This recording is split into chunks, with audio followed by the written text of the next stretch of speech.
tout le monde, c'est Sandria, je m'excuse tout d'abord pour la couleur de cette vidéo, la teinte de cette vidéo. Je vais être en train d'éditer cette vidéo et je vais me dire mais c'est pas possible, c'est quoi cette luminosité? Je sais que ça frustre certaines personnes quand on mentionne ça, mais je vais vous dire que quand on est un petit peu perfectionniste et qu'on aime bien que ces vidéos soient chaleureuses et qu'il y ait une bonne ambiance, quand il fait un temps pourri comme aujourd'hui et qu'on n'arrive pas à régler les éclairages, c'est limite... Non, c'est pas limite, c'est très frustrant, c'est très frustrant. Enfin bref, on va passer outre tout ça, c'est mieux que le soleil vient et repart et que ça change complètement tous les réglages et que ce soit vraiment énervant. Donc aujourd'hui on se retrouve pour mes tops et mes flops du mois de septembre et ce mois-ci je ne suis pas accompagnée donc par Mélissa qui fait normalement sa vidéo top et flop aussi puisqu'elle est en petit break en ce moment, elle prévoit quelque chose de vraiment génial. Je ne vais rien dire parce que ce n'est absolument pas à moi de parler de tout ça, mais je peux vous dire que je suis très excitée. Donc du coup elle fait un petit break et elle ne fait pas cette vidéo, ou elle ne fait pas de vidéo pour le moment sur sa chaîne. Enfin voilà, pause, ça fait quoi, une minute je ne sais combien que je suis en train de parler et qu'on n'a même pas encore entamé de parler de mes tops et mes flops. Donc c'est parti avec la première chose, je vais commencer avec ça puisque je le porte sur mes lèvres. C'est donc le rouge à lèvres Bordeaux de Elsa, donc Elsa Makeup. Elle a sorti une collection de 6 rouges à lèvres. Si vous avez vu ma vidéo précédente, ma vidéo top et flop précédente, donc du mois dernier, vous le savez déjà puisque j'avais présenté le rouge de la collection. Et bien sûr, puisque l'automne est arrivé depuis quelques jours, eh bien je me dirige vers les Bordeaux, les couleurs un petit peu plus prunes, Bordeaux, vous savez, bois de rose, etc. Et ce prune est... enfin ce bordeaux plutôt, c'est pas un prune, c'est un bordeaux, surtout que en plus c'est le nom, mais voilà, il est absolument magnifique et j'ai l'impression que plus on utilise ces rouges à lèvres, plus ils deviennent crémeux à appliquer, plus ils deviennent faciles à appliquer. Je sais pas trop comment vous expliquer, au début ils sont un petit peu secs, ça reste des mats donc on va pas se leurrer non plus, hein, mais je trouve que plus je les utilise et plus ils sont agréables sur mes lèvres et ils tiennent vraiment très bien. Le rouge à retirer, c'est un petit peu embêtant. Enfin voilà, un gros top et un gros merci à Elsa d'avoir créé ces petites merveilles. En plus, bon, encore une fois, je vais vous montrer, mais... ah, j'adore le packaging. Ensuite, prochaine chose, c'est donc un eyeliner que Laura, donc de la chaîne Lodo's Makeup, m'a offert lors de notre swap. Et vous savez que je suis folle des eyeliners feutres, c'est mes eyeliners préférés puisqu'ils sont juste faciles à appliquer, c'est trop pratique. Et je suis toujours à la recherche du feutre liner parfait, on va dire. Donc celui-ci c'est de la marque Paul & Joe et lors du swap, j'avais fait un petit swatch et j'étais déjà persuadée que j'allais l'aimer et c'est vraiment le cas. Donc le voici, le voilà, il est génial, il est vraiment génial, il tient très bien, il fait une ligne parfaite, j'arrive vraiment à voir ce que je cherche d'avoir, soit fin, soit plus épais, donc voilà, je suis vraiment très contente, c'est avec ça que j'ai fait mon liner, pardon, aujourd'hui et merci encore une fois Laura pour la découverte. La marque Paul & Joe est une marque que je vois beaucoup sur la chaîne et le blog de Laura et j'ai encore jamais craqué et acheté quoi que ce soit moi-même. Pourtant je sais que c'est vendu sur le site ASOS, je sais pas pourquoi, je sais pas c'est quoi mon problème. On va passer aussi, non je sais pas ce que je raconte, on passe à un autre rouge à lèvres, c'est donc le Brave de... ou le Brave, c'est comme vous voulez, comme vous avez envie de le dire à l'anglaise ou à la française. Donc bref, le Brave de MAC. C'est une couleur assez bizarre en fait à décrire puisque c'est entre le rose et le nude et le... c'est un peu des sous-tons, ça tire un peu vers le violet, c'est bref un nude rose un peu froid, il est vraiment très beau. C'est entre autres le rouge à lèvres qui est beaucoup connu pour le fait que Kylie Jenner le porte régulièrement ou l'avait porté régulièrement sur ses lèvres, je ne sais quand, je ne sais hein, mais bref, parce que je ne suis pas ce genre d'actualité. Bref, je suis au courant quand même que c'est un des rouges à lèvres qu'elle a rendu entre autres très populaire et c'est vrai qu'il est très beau et à chaque fois que je l'ai porté en photo ou en vidéo récemment, vous avez été nombreuses à me faire beaucoup de compliments dessus, donc voilà. Je ne suis pas la seule à être tombée amoureuse de cette couleur. Prochaine chose, c'est un mascara ou plutôt une base de mascara. Je viens de découvrir ceci il y a pas très longtemps, il y a quelques vidéos en arrière. Dans ma vidéo blabla, j'étais en train de me maquiller, mon chat, yes. Et j'ai découvert ça en fait et j'ai pas pris le temps de vous expliquer que je suis fan, je suis vraiment fan. En fait c'est assez intéressant, donc c'est une base pour cils de chez NYX et c'est assez intéressant, donc c'est blanc mais j'ai l'impression qu'il y a comme des fibres à l'intérieur, je sais pas trop vous expliquer, ça étoffe, ça allonge les cils, ça fait quelque chose d'incroyable. Donc on met ça, on laisse sécher, on peut en mettre autant de couches qu'on a envie hein, bien sûr, et après on met son mascara normal, donc le mascara noir, et ça donne vraiment des cils incroyables. Donc c'est ce que je porte aujourd'hui, donc sous mon mascara habituel. Et je suis vraiment très fan. Je suis pas fan plus que ça des bases de mascara etc. parce que souvent ça fait grisâtre, parce que ça ne fait rien du tout. J'en ai essayé tout un tas dont ceux d'Urban Decay. NYX, formidable. Et je sais que ça coûte pas très cher. Je me souviens plus du prix exact mais voilà, formidable NYX. Je suis très fan des produits NYX. Celui-ci c'est un gros coup de cœur, je vous recommande de jeter un petit coup d'œil si vous aimez bien les cils bien longs comme moi. Prochaine chose, c'est donc cette petite bille, donc cette petite eau de parfum, ou je sais pas comment est-ce qu'on a envie d'appeler ça, eau de parfum, c'est comme ça que ça s'appelle, de donc Adopt, et ce sont des petits roll-on. Et cette odeur c'est le rose patchouli, je vous en ai parlé sur Instagram. Plusieurs d'entre vous me l'avaient conseillé et je suis fan. Je vais me le badigeonner un petit peu de partout d'abord. Je suis vraiment fan. Alors le problème c'est que c'est un roll-on, donc bien sûr ça va directement sur la peau. Alcool et peau, moi personnellement c'est pas un mélange que j'aime faire. Mais bon, ça reste quand même très pratique. C'est discret, c'est fin, on le glisse dans sa pochette, dans son sac, peu importe. Ça se passe partout et l'odeur... Mais l'odeur... J'adore, je sais pas, c'est vraiment, ça sent vraiment très bon, ça sent la femme mais ça reste quand même assez discret, assez subtil. J'adore, et en plus la rose c'est une de mes odeurs préférées. Est-ce que je vous ai dit que c'était le rose patchouli? Je me souviens plus, je m'en mêle. Donc voilà, gros coup de cœur. Prochaine chose, c'est donc le gommage éclat parfait de la marque Guino. Donc c'est une marque qu'on trouve en parapharmacie si je ne me trompe pas en France.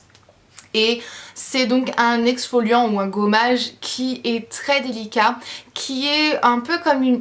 Ça a un peu la texture d'une crème riche, hydratante, vraiment la crème, et à l'intérieur il y a tout un tas de petites billes, ça sent extrêmement bon et c'est très délicat. Pour les peaux comme moi qui ont... pour les peaux sensibles comme la mienne, c'est juste génial. Et puis vraiment cette odeur, c'est le deuxième soin Guino que je teste et j'en suis très contente. La mousse nettoyante, oxygénante, j'en suis complètement dingue. Je déteste le fait que ce n'est pas vendu à ma connaissance aux États-Unis parce que ça me manque toujours de trop.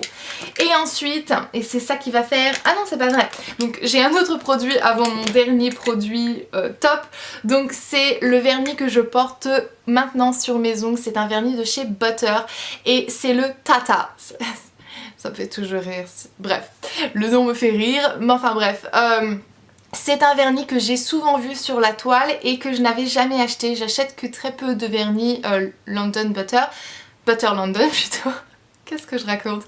Mais voilà, je sais pas pourquoi est-ce que je ne le fais pas parce qu'ils sont vraiment très bien, ils s'appliquent très bien et ils sont très résistants. J'ai un petit peu du mal à garder mes vernis, je vais vous l'avouer. Ça pèle très souvent, je sais pas comment ça se fait, mais si mes OPI, peu importe la marque, ça pèle sur moi. Je sais pas comment ça se passe.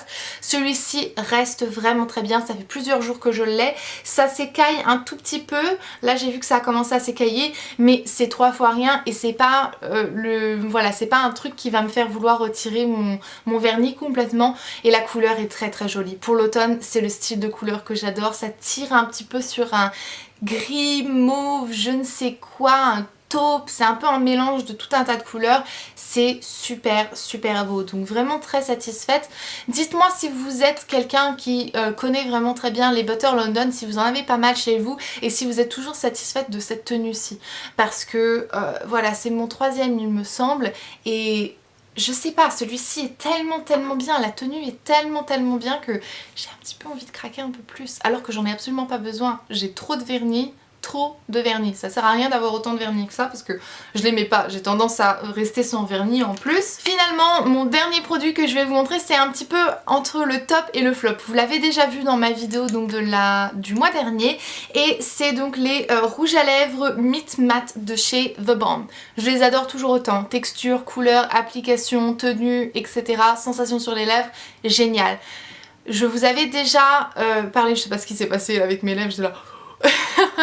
Donc je vous avais déjà parlé en fait du petit problème de packaging et que le produit et le rouge à lèvres donc fuit un petit peu dans le bouchon et j'avais peur, et c'est arrivé, j'avais peur en fait que ça fuit un petit peu partout. Et c'est arrivé donc pas avec celui-ci mais avec un autre qui est d'abord sur le capuchon de celui-ci, donc je vais faire quand même attention. Ça a fui un petit peu partout, alors heureusement ce n'était pas dans mon sac parce que là j'aurais ragé. Donc voilà, je voulais juste faire une petite précision. Si vous avez craqué pour ces rouges à lèvres liquides de The Balm, tant mieux, ils sont géniaux. Mais alors par contre faites attention, ne le laissez pas dans votre sac comme ça tout seul, de peur qu'il ne fuit de partout parce que là je m'en voudrais vraiment si vous alliez ruiner vos affaires, votre sac ou votre... peu importe, franchement je m'en voudrais beaucoup, donc faites attention si vous avez craqué pour ces rouges à lèvres liquides là de The Balm, ils sont géniaux mais le packaging est vraiment à revoir. Ensuite c'est ce produit-ci, donc c'est un produit de chez Neutrogena. Comme vous le savez je suis assez embêtée par mes cernes que j'arrive à dissimuler mais alors vraiment très bien parce que pas mal d'entre vous me disent mais non ça se voit pas autant que ça. Croyez-moi, la caméra, les photos etc, c'est la magie, c'est vraiment de la magie. Mais voilà, donc je me suis dit que j'allais tester un autre truc et j'ai commencé par la section drugstore avant de commencer à me lancer dans des prix phénoménaux. Donc voilà, j'ai pris ce Happy Dark Circle Repair Eye Cream de chez Neutrogena. Donc bref, c'est une crème anti-cerne ou bref, je sais pas, réparatrice, voilà, c'est comme ça que ça s'appelle. Alors premièrement, le packaging je déteste. C'est un packaging comme ceci, donc vous savez ça fait un petit feutre entre autres ou je ne sais quoi et après donc on tourne comme ça. Je n'aime pas du tout ce genre de choses parce que mettre à même mon visage même s'il est propre, je suis bizarre, j'ai l'impression qu'il y a plein de bactéries. Alors pourtant j'ai pas le contour des yeux qui est crade ou quoi que ce soit, mais je sais pas, je trouve que c'est pas hygiénique, ça me dérange. Je préfère mettre mon doigt qui est complètement propre dans mon petit pot et fermé, alors que c'est pas plus hygiénique que ça. Ça me dérange, je sais pas pourquoi ça me dérange.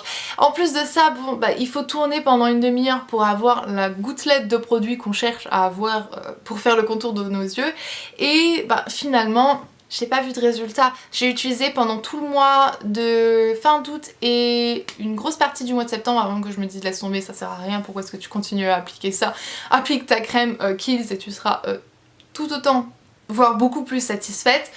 Donc voilà, je suis déçue parce que même si c'est dans la partie drugstore, Neutrogena reste quand même une marque assez chère pour la partie drugstore. Je sais plus, je crois que c'était 15$ ou un truc comme ça, 10 à 15$. Donc bref. Je suis déçue, je suis vraiment déçue, ça n'a absolument pas fait ce que je cherchais que ça fasse. Et finalement, le dernier flop, c'est lui, ce petit truc. Alors très joli, je l'ai entre autres pris parce qu'il est doré, je vais vous l'avouer, il me fallait un nouveau recourbe-cils, un deuxième en fait. Et j'ai du mal à trouver des recourbe-cils qui me satisfont plutôt. Parce que voilà, parce que je sais pas, ils sont jamais très bien faits. Alors si vous en connaissez, faites-moi part de tout ça dans les commentaires. Mais celui-ci en fait, et je trouve que ça doit être ça en fait, il est beaucoup trop large pour mon œil. J'arrive pas à bien coincer mes cils proche de la racine sans toucher forcément la racine. C'est juste pas approprié pour la forme de mes yeux. Et je sais que j'ai quand même des assez grands yeux, donc j'imagine même pas si on en avait des plus petits que moi. Ça ne loge juste pas et j'aime pas la pression que ça fait. Je trouve que ça ne fait absolument pas son job. C'est triste parce que voilà, il est beau. C'est stupide, il est beau, j'aime bien la couleur dorée. C'est de la marque Sephora au cas où, heureusement je l'avais eu en solde. Donc voilà, ça me remonte un petit peu le moral parce que c'est vraiment un flop. Donc encore une fois, si vous avez des recourbe-cils que vous aimez beaucoup à me conseiller, je suis preneuse. Enfin bref, je vais vous laisser maintenant. Je pense que vous en avez bien assez de m'entendre blablater et de raconter n'importe quoi. Je vous fais d'énormes bisous. On se reverra dans une prochaine vidéo. Et comme d'habitude, jusque-là, prenez grand soin de vous-même. Bye! toi me fuite pas partout. En plus il perd son petit sticker. Il perd son petit sticker. J'ai l'impression d'avoir cadré mon appareil un peu bas en fait. J'ai l'impression de paraître toute petite sur la vidéo alors que c'est pas du tout le cas. Mais voilà. J'aimerais bien être plus petite. On me retirerait 10 cm. Franchement, ça me ferait plaisir. Je pourrais mettre des talons de 10 cm comme ça et ne pas paraître géante.